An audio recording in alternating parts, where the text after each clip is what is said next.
चाचू मैंने 10,000 रुपया मिला है। 3 महीने पहले मिले से एक चौथे महीने है मिले भैणा दी पढ़ाई वास्ते मिलते हैं।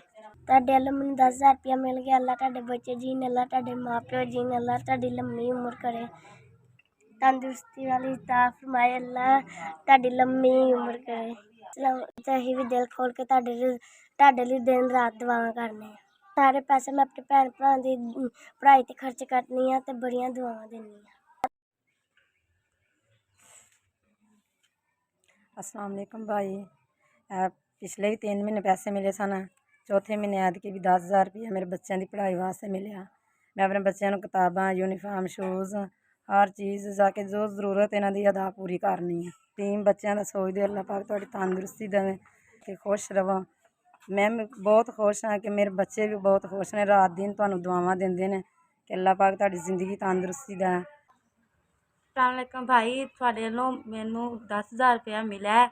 अगे 2 दफ़ा पहले मिल चुके ने, आके तीसरी दफ़ा हो गए ने। ते 5 बच्चे ने, अब बच्चे यतीम ने। अल्लाह मियाँ थानू ज़्यादा तरक्की कामयाबी दे और थानू खुशियाँ नसीब करे और ज़्यादा तरक्की दे। और यतीम बच्चों के तुसीं सिर ते हत्थ रख रहे हो।